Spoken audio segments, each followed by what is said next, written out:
जिन लोगों को कमर में दर्द रहती है, सियाटिका का मसला रहता है, हैमस्ट्रिंग का मसला रहता है, टांगों में खिंचाव रहता है, टांगे सोती हैं, कमर के और कंधे के पट्टों में खिंचाव रहता है, एक सादा एक्सरसाइज यूं इस तरह से नीचे लेटे, उसके बाद अपनी टांगों को इस तरह करके पकड़ें और यूं करके उठने की कोशिश करें। टांगे भी थोड़ी सी आपकी जमीन से उठी होंगी और आपने खुद भी उठने की कोशिश करना है। उसके बाद आहिस्ता से छोड़ दें। 10 सेकंड के लिए आपने ये एक्सरसाइज करनी है एक टाइम में, और टोटल 3 दफा करनी है। दोबारा देखें, अपने टखने से पकड़ना है अपनी टांगों को और ऊपर उठने की कोशिश करनी है।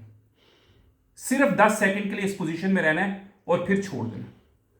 ये 10 सेकंड की एक्सरसाइज अगर आप दिन में 3 दफा करते हैं, मतलब टोटल आधा मिनट पूरे दिन के अंदर, आप यकीन करें कि आपकी कमर के पट्टे जो हैं उनका खिंचाव बिल्कुल खत्म हो जाएगा।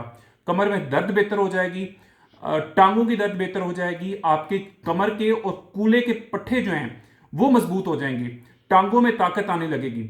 अगर ये मैसेज अच्छा लगा है तो इस एक्सरसाइज को अपनी रूटीन में शामिल करें। कमेंट्स में यस लिखें, चैनल को सब्सक्राइब करें। Thank you.